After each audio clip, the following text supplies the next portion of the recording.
I just love the creative solutions aspect. And it's just example after example after example of cool creative solutions. For example, average, like people designing for average. Oh yeah, this was good. Good work.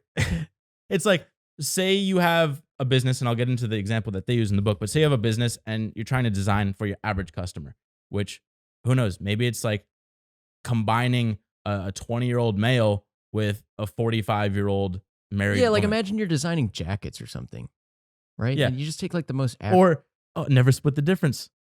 You remember that? Where it's like, you don't want to split the difference because guess what? If you take the average of a brown pair of shoe and a black pair of shoe, you just get one brown pair and one of black. shoe. Pair of shoes. I don't know. I think it's one or the other. You mixed them. Pairs. Is that really? But yeah, okay, sorry. I cut you off. Well, the splitting point the is you difference get between shit. one black shoe and one brown shoe is your shoes aren't going to match. Right. So you got to pick one or the other. And the study it talks about is in the 1950s, the U.S.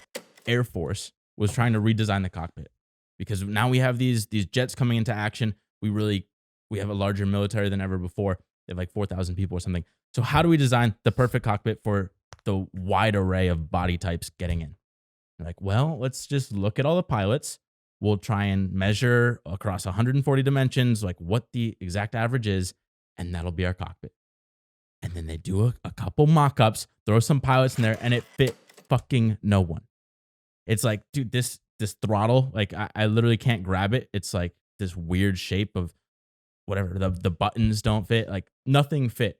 And so the lesson is, a lot of the time, I don't know if it's every time, but basically you don't want to design for the average because that's just going to give you, You know what's shit even solution.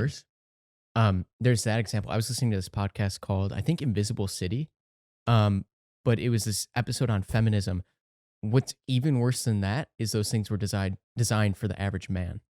Right? So now imagine putting a woman in that cockpit, or crash test dummies, for instance, are like some average everything of the man.